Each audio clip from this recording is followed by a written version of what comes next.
I had a great conversation with the young man next to me here, where we agreed that something needed to be done about all the nonsense we're seeing around us on campus. There are so few schools that are still doing this. It blows my mind. So I can't answer that question for you. I wish I knew why. I wish. I think in one part it's probably due to the unions kind of pressuring the higher ups of the school to continue on with this policy. Is there money involved? Are they getting paid? Like the hospitals got paid, doctors got paid, like it's all about money. So you being a professor at the university, are you concerned about being here at all? Do you think there'll be any repercussions for you being here? Well, I'm telling the truth. So if anything, people shouldn't be afraid to tell the truth. Lincoln J for Rebel News here in Waterloo, Ontario. Now, we came out here today because there is a protest taking place against Wilfrid Laurier University's mask mandate. This institution is one of the only settings in Canada that still requires people to mask up. You can get on a plane in Canada without a mask. You can go to a restaurant in Canada without a mask. You can go to a mall without a mask. But for whatever reason, Laurier will not remove its mask mandate. According to their website, Laurier requires masks for any indoor activity that is a part of academic course delivery. Although the institution has paused its vaccine mandate, Laurier still requires its students and faculty to mask up. The protest today is organized by a group called Students Against Mandates. One of the organizers is a student named Camille Bashushi, who I've interviewed before regarding the quote-unquote masks he sports to class, which has gained him quite a bit of attention online. We're going to talk to some people and find out exactly why they are here. Let's check it out. I'm a professor at Wilfrid Laurier University, and this is an opportunity for me to show my support to some students from the University of Waterloo and my own Wilfrid Laurier University who have taken a courageous action. And that courageous action is to think for themselves. Trying to give my support to the student group from Wilfrid Laurier as well from Waterloo. They're taking a stand against the mask mandates that are currently still in place at the universities. We're here to consolidate like-minded students, parents, and community members who are dismayed at the continuation of mask mandate policies at local post-secondary institutions in the Waterloo area, specifically Wilfrid Laurier. For some reason, we're still being forced to put masks on.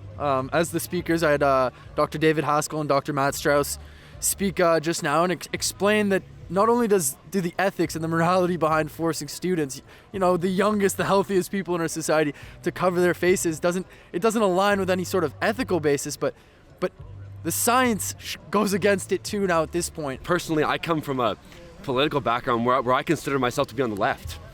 And it's really hurt me to see people that I considered my political allies be so sort of obedient to power. I come here to support free speech, fight for freedom. This is, I feel they want to control the people.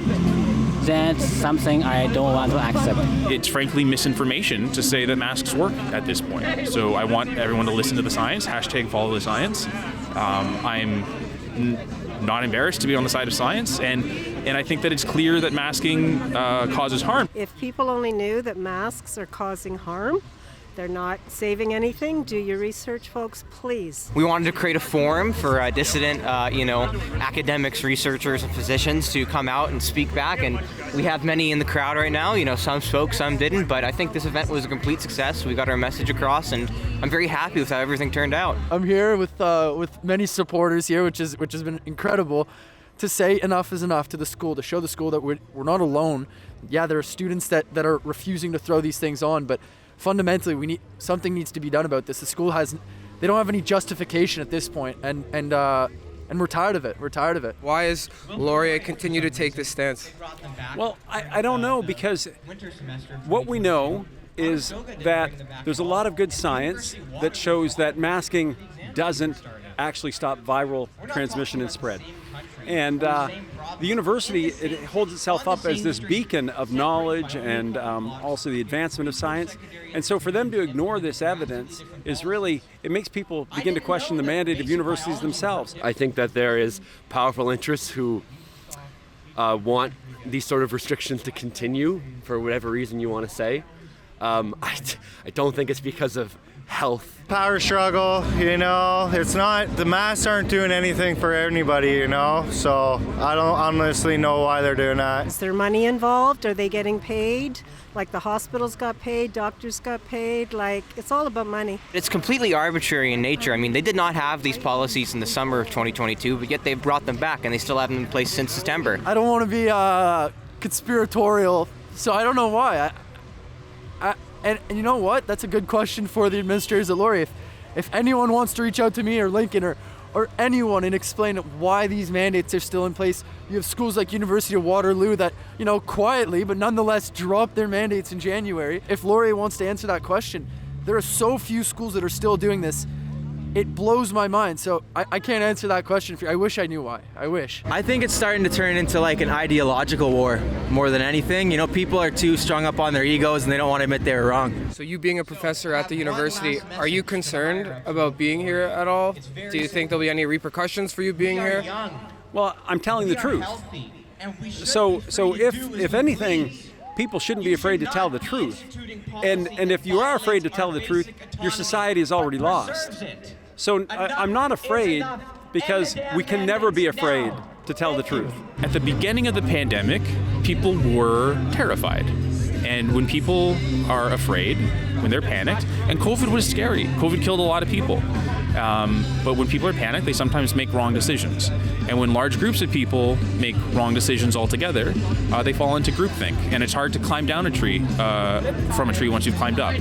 So I think it's groupthink, it's herd mentality, and it just needs to be deprogrammed. We need to go back to traditional meta-analysis, scientific process, and open-mindedness and critical thinking.